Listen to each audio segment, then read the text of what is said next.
It's time for the 420 Radio News, covering the latest headlines in consumer cannabis, medical marijuana, and industrial hemp. Transcripts of 420 Radio News are available daily on our website at 420radio.org.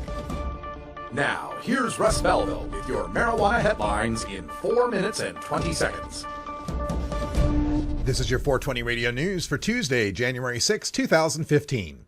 A state representative has introduced a bill that would legalize recreational marijuana use in Arizona. The bill, House Bill 2007, would allow anyone 21 or older to legally possess up to an ounce of marijuana. Someone 21 or over could legally grow 5 marijuana plants, and up to an ounce of marijuana could be exchanged between of-age consumers, but could not be sold. A tax of $50 would be levied on every ounce transferred from a grow facility to a retail store. 50% of the tax would go into Arizona's general fund, 30% would go toward education, the remainder would go to public health and educational programs.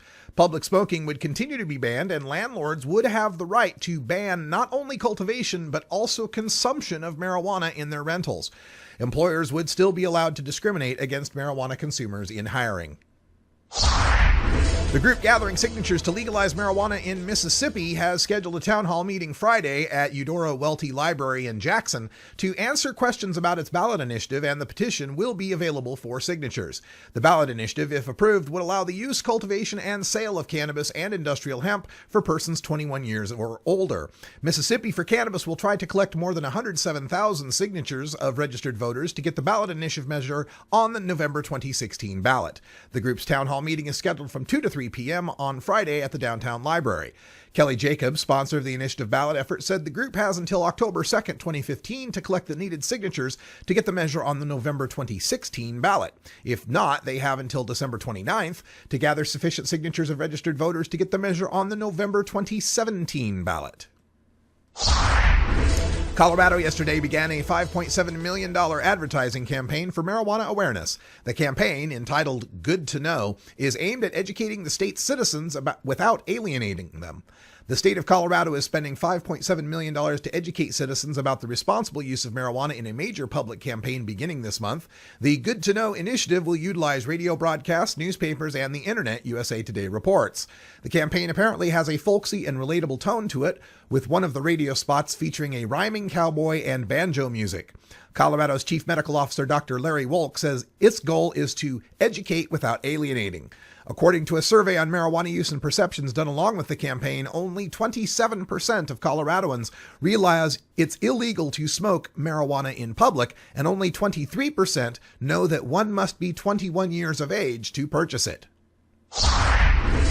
Seattle City Attorney Pete Holmes backs homegrows, marijuana lounges, and a clampdown on medical marijuana. In his memo entitled Moving Marijuana Policy Forward, Holmes writes that, quote, all adults age 21 or older should be allowed to grow a small number, up to 6 marijuana plants for personal use, and to gift for no remuneration a small amount of personally harvested marijuana to another adult age 21 or older. This would A, further reduce the need for valid documentation that fosters medical marijuana authorization mills, B, bring Washington's marijuana law into line with the other 3 states to legalize marijuana for adult use, and C, establish more equity between marijuana and home beer brewing and winemaking, end quote. Holmes also calls for marijuana use lounges that would permit vaporizing or eating marijuana in order to alleviate enforcement of laws against public use. At least one marijuana delivery service is openly selling pot in Southcentral Alaska more than a month before the ballot initiative that legalized recreational marijuana use in the state officially goes into effect. Quote, technically we're acting rogue, but look forward to being legal soon, end quote, reads the website of Discreet Deliveries, which offers to drop off up to an ounce of marijuana to paying customers in Anchorage and the Matanuska Valley. Quote, what he is doing is not legal, said Cynthia Franklin, director of the Alcoholic Beverage Control Board, which is overseeing implementation of the initiative. He could be criminally prosecuted, end quote.